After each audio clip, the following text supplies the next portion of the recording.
So, as we watch this video, and I want you to be thinking, what might the engine do differently from a 6,800 rod to a 6,135 rod with everything being the same? You're about to find out. Here we go.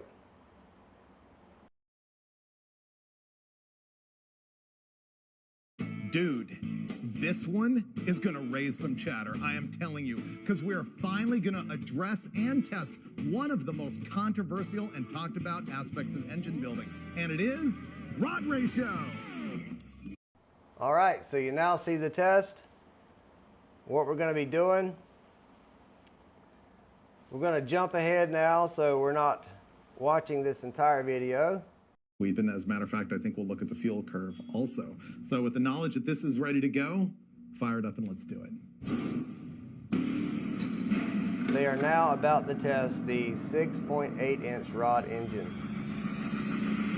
All right, here we go with the long rod engine. 6.800 is the length on these connecting rods.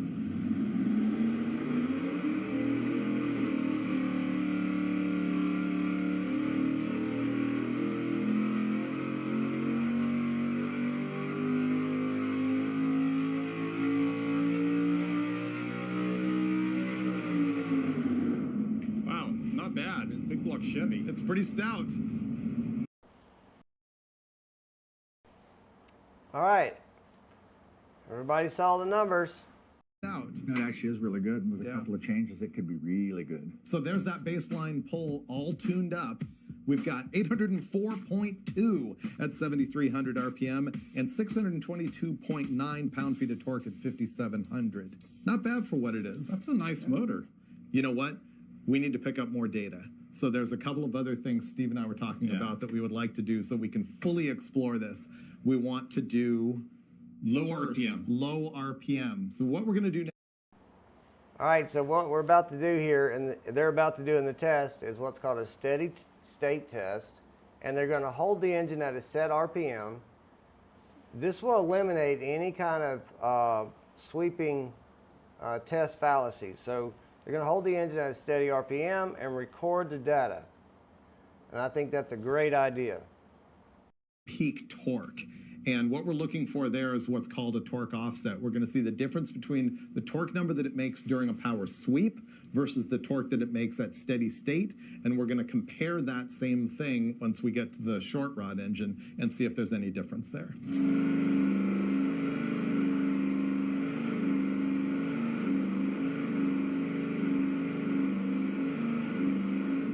What we did there is the 3,000 RPM. It collected a whole bunch of data points, and we're going to average them all, and the answer is 399.3 pound-feet of torque. Surprisingly low for what this thing is, but that's because it's way out of its range. Doing the test again at 57. So our conclusion there is at 5,700 RPM, steady state, our average torque is 633.7 pound-feet.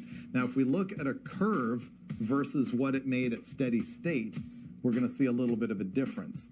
See, 633 is more torque than it made anywhere. So on this graph, what you're seeing is that the red line is the sweep at 300 RPM per second, and this data point is static. And it is, you know, it's 11 numbers up from when we swept it. We have our 3 different data points that we were concerned about. I think we're ready to go swap it over to the short rod engine. All the fun stuff. Yeah. And the changeover. All right, now why was that steady state important? Because what it is you're sitting there dwelling. A dyno has what's called a strain gauge, and by holding it at a steady state RPM, you're now applying maximum torque to the strain gauge instead of sweeping by it, okay?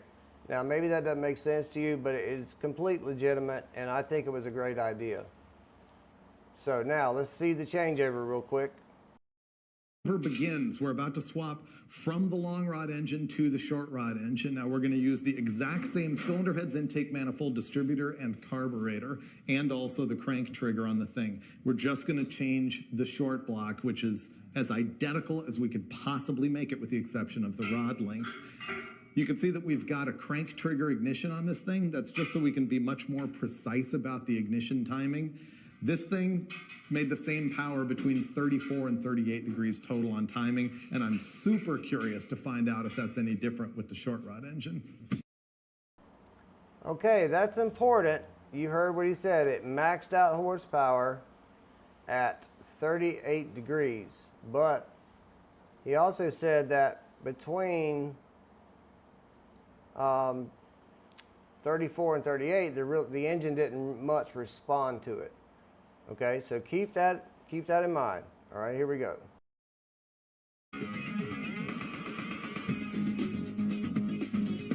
We've got our short rod engine on the dyno, and we've been playing with it here just a little bit, messing around with ignition timing. So we know that the optimal timing on the long rod engine was 38 degrees, and essentially it didn't care between 34 and 38 degrees where you actually left it. What we found out with this thing is that it's a little bit more sensitive to timing. It didn't really like 36, it was okay at 38, and between 40 and 42, it really made the same power. So we're looking at a 2-degree difference between long rods and short rods in the timing that it prefers. One of the things I want to get out of you, though, is we're going to do 2 completely different short blocks here. I mean, they're identical parts-wise. They were assembled by the same guy. They're the same. But do you think they're going to run the same? If they were identical, the same connecting rod, everything, well, those 2 engines perform identically on the dyno. In theory, they're supposed to, but within a percentage. What I can tell you is that I've done a number of sets of twins in big boats, and it is not uncommon for me to see 10, 12 horsepower difference, even in twins that were built identically. That's the answer I was hoping to get from you. And the reason is if we see 5 to 15 difference, we have to call that about the same because it can be the difference in ring seal, valve job. I mean, we've attempted to sort all that out identical, but there can be a difference. I'm hoping that we also see a difference in the shape of the curve based on what I've read about people's beliefs on long rod versus short rod, not just peak power, but where it's making power. Yeah, so we're gonna run it right now and show you what it makes with the short rods.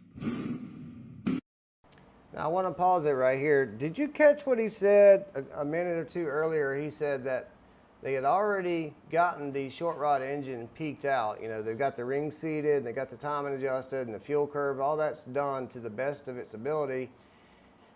And did you notice he said that it wanted 2 degrees more timing? Well, there's a reason for that. A short rod does leave top dead center a little longer. It doesn't stay at top dead center as long as a longer rod. And when I say that, we're not talking about in other words, it doesn't have to be a 7-inch rod and a 5-inch rod. If the rod is slightly a little bit longer, it's going to dwell at TDC a little longer. But here's what my point is. In the end, it doesn't matter. Watch.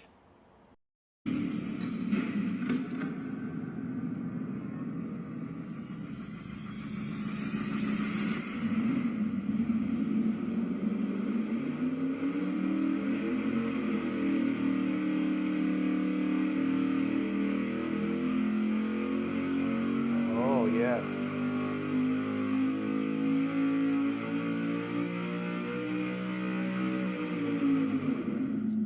Pretty good. That was pretty good. Yeah. So the first thing that I'm going to do is tell you what our peak numbers are before we look at a graph overlaying the 2.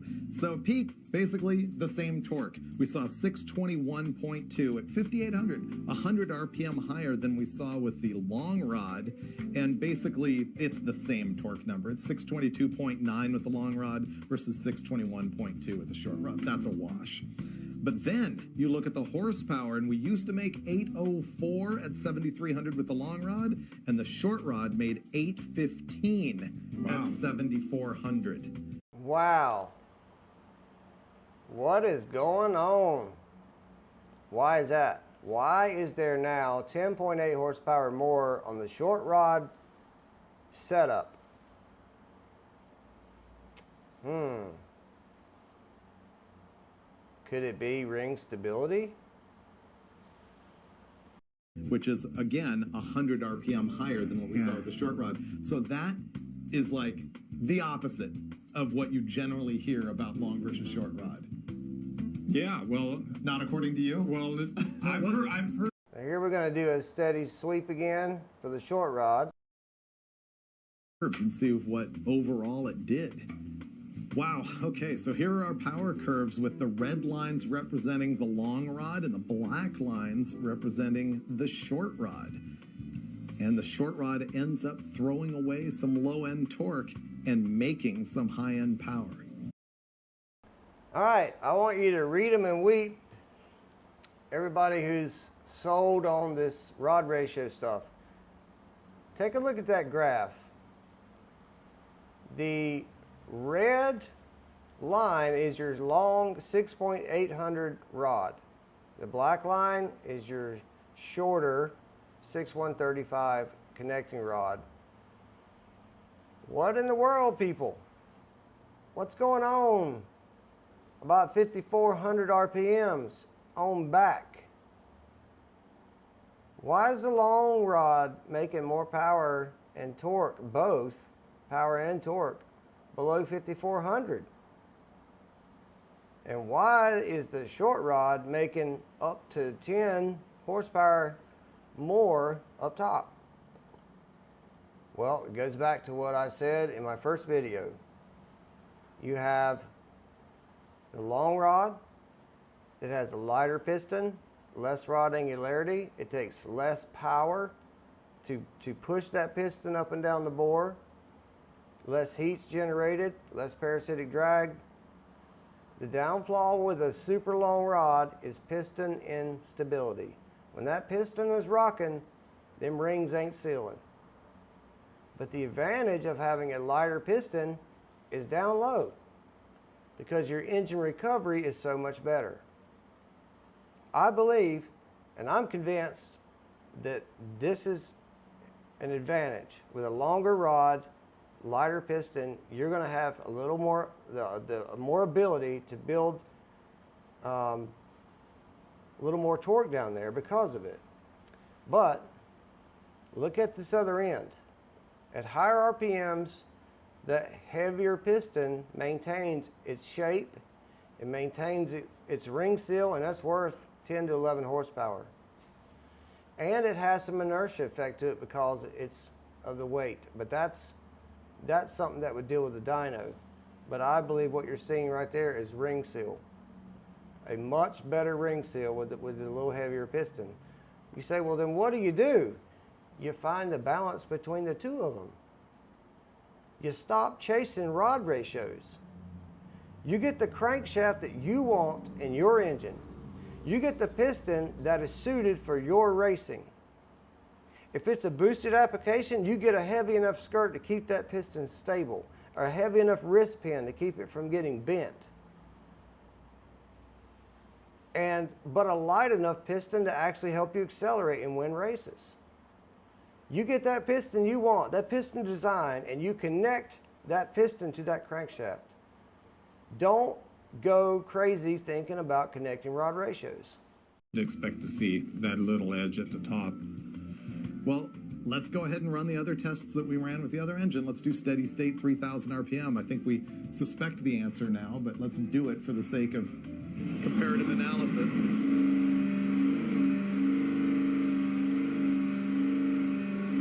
So identical almost. Same. Interesting. So the steady state torque at 3,000 RPM with both these connecting rods is identical.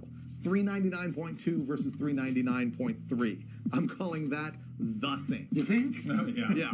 So now we're going to do a steady state torque test at 5,800 RPM, which is where this connecting rod made its peak torque number of 621.2, but that's not the number we're about to see when we run at steady state. So this is going to be steady state 5,800.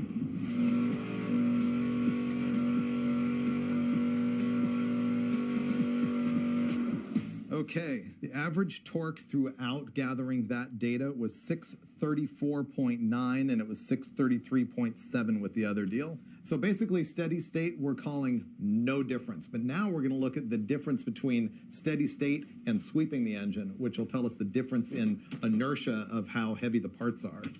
All right, so with the long rod, the difference between steady state and sweeping it was 10.8 pound-feet. So now we have to look at the same thing with short rod, 621.2 versus 634.9. So the difference between sweeping and steady state is greater with the short rod than it is with the long rod, which would add up to the fact that it's got a heavier weight to it. Yeah, it's showing a trend. I guess our final conclusion is that, boy, the long rod made more power below 5,500 RPM, and the short rod made more power above 6,500, but the difference up at the top end is negligible, and the difference at the bottom end could be in inertia, but my takeaway is that I still wouldn't build my engine around the rod length. Here's another thing that David Rayer and Dick Maskin were saying, is that a huge part of the difference is how the piston construction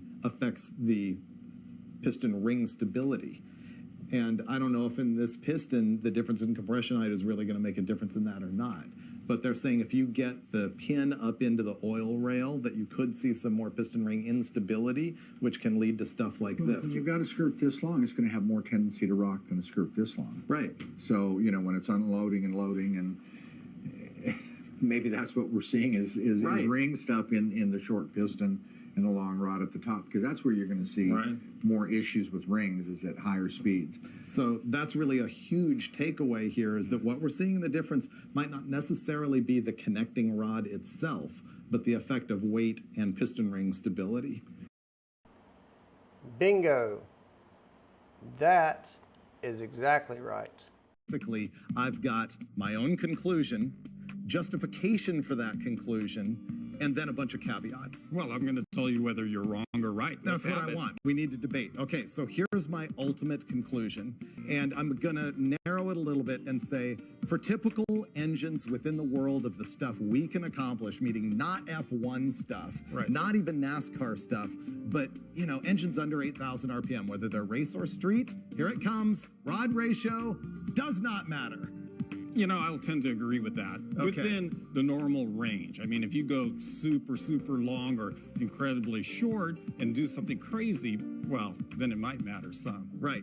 Exactly, folks. And that's the takeaway here. If people are going to be honest, then talk about rod ratios that are within half an inch of each other, and quit showing rod ratios that are 2 foot long versus one that's 1 foot long. It's not realistic. Rear Morrison was a pioneer, that company, in drag racing engines years ago. And they were in business before me, and they done all these tests. They tried short and long rods with hundreds of camshafts, David Rear. And here's what he said: get the piston you want, the crank you want, and put a rod to connect the two. If any of you mad scientists are going to comment on this video and start throwing out mathematical reasons, wow, are you just refusing to be wrong, or just don't want to see the truth?